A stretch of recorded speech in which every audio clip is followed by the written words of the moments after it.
Todos que oficiavam no santuário eram requeridos por Deus a fazerem uma preparação especial antes de entrarem no lugar onde a sua glória era revelada. Vocês sabem por que no templo, principalmente de Herodes, né? Os sacerdotes, vocês sabem que os sacerdotes, eles compravam aquele ofício, né? Anás e Caifás não receberam o ofício pela linhagem geracional levítica. Eles não eram do tribo de Levi. Caifás não era. Ele comprou o ofício de sumo sacerdote. E sabem por que ele não foi fulminado, mas ele fazia os sacrifícios? Por quê? Além da arca, a glória de Deus. Mas esteve a maior manifestação do Shekinah é Jesus Cristo. Jesus Cristo. Por isso que Jesus foi capaz de declarar, principalmente para Anás e Caifás, para os outros sacerdotes e fariseus e saduceus, que eles haviam pecado contra o Espírito Santo. O corte, as pessoas hoje brincam com Deus como se Deus não fizesse nada. Porque falam que Deus do Antigo Testamento hoje já não é do Novo, né? Os adventistas podem não declarar isso por palavras, mas muito declaram por atos. Mas enganam-se, porque o ser cortado do povo, que era uma experiência literal, física, experimental, visível, hoje tem sido uma experiência espiritual e invisível. E as pessoas podem fazer e desfazer, mas podem estar vivas, mas em posição de estarem cortadas do povo de Deus. Infelizmente. E é mais perigoso quando não é visível. Muito mais perigoso. Mas vamos continuar. Na bacia de bronze de Jesus, por exemplo, ele foi ungido, né? Quando do seu batismo, né? Em outono do ano 27. E este ato simbólico de Cristo é um chamado à nossa regeneração e à santificação do crente, não é? A segunda fase, que é simbolizada pelos rituais do lugar santo, o primeiro compartimento do santuário terrestre.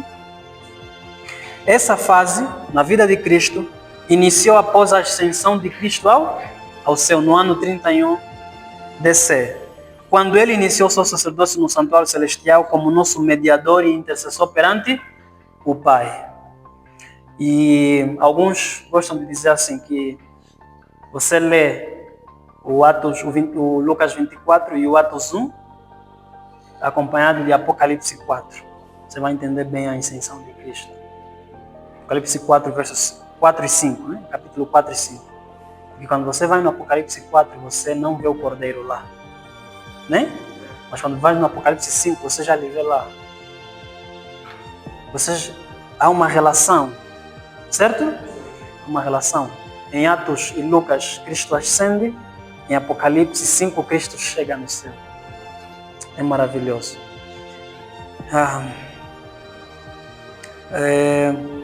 A morte de Cristo na cruz, ela marcou o início do seu sacerdócio. Porque a Bíblia diz que sem derramamento de sangue não há remissão. Hebreus 9, verso 22.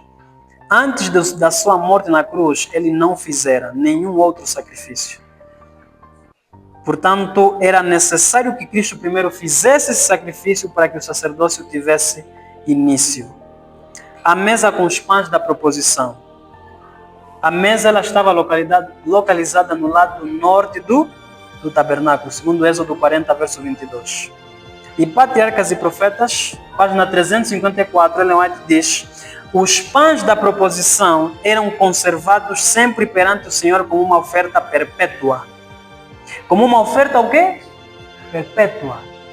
Cristo é uma oferta perpétua.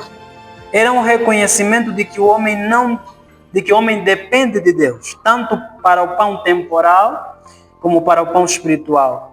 e de que este é recebido apenas pela mediação de Cristo. Tanto o maná como o pão da proposição apontavam para Cristo, o pão vivo, que sempre está na presença de Deus por nós.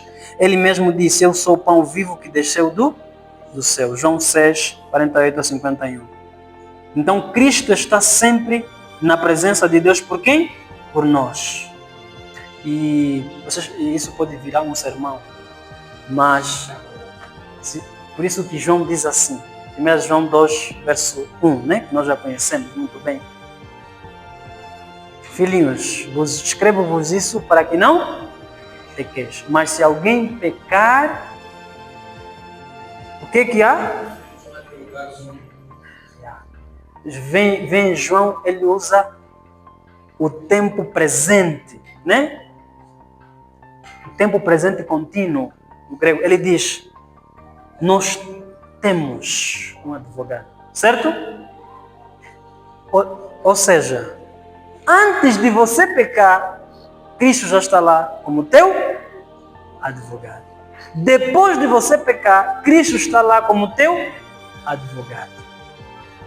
E mesmo depois do teu arrependimento por esse pecado, Cristo, enquanto essa fase continuar, ele continua lá como advogado.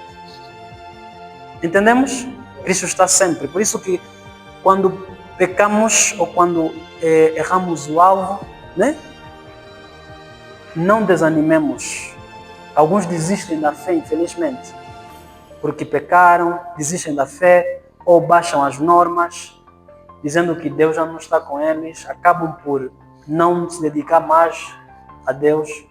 Mas com essa realidade, não precisamos fazer isso, enquanto o tempo de graça perdurar. 13 minutos. Então depois nós temos o castiçal de ouro com as 7 lâmpadas, não é? Que estava localizado ao sul do tabernáculo terrestre. E o João foi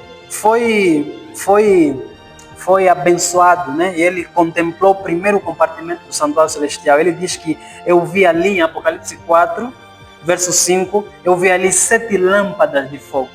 7 lâmpadas. Se for em Apocalipse 4, ele diz que eu vi 7 lâmpadas. Ele estava no lugar santo.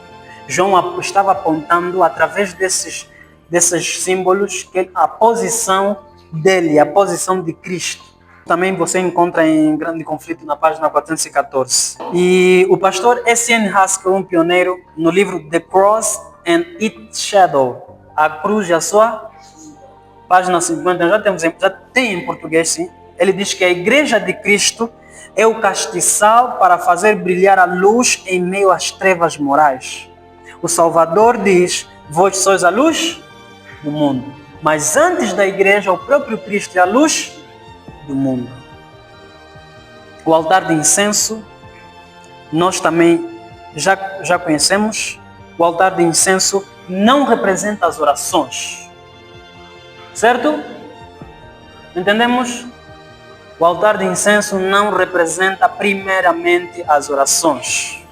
O altar de incenso representa primariamente os méritos de Cristo, que perfumam e tornam as nossas orações acessíveis ao trono de Deus. Amém? Devemos falar amém, irmãos. Isso é justiça pela fé. Porque quando você começa a dizer que não, o incenso simboliza a minha oração, você começa a se sentir já tipo, a minha oração mesmo chega lá. Como se você fosse, não é? O próprio protagonizador da tua salvação. Não. Eu até às vezes vejo as pessoas riem de outras pessoas que não oram bem. Embora eu não creia que existe pessoa que não ora bem. Às vezes, né? Para mim, orar mal é você falar coisas não bíblicas. Não pedir, como o Tiago fala, pedir, mas pedir mal, né? Os seus próprios desejos, isso é orar mal. Mas só porque a pessoa não vai usar palavras assim bonitas ou floreadas, assim não está a orar bem? Não, isso é errado. Isso é errado. O que faz a oração bonita não é as tuas palavras, é os méritos de Cristo e a tua sinceridade acompanhando esses méritos. Terceira e última fase para terminarmos. Essa terceira fase é simbolizada pelo ritual do dia da expiação, quando o sumo sacerdote entrava uma vez por ano no Santíssimo do Santuário Terrestre. Queridos, Jesus, o sacerdote, só entrava uma vez por ano. Nós estamos no ano típico da expiação. Jesus está no Santíssimo, certo?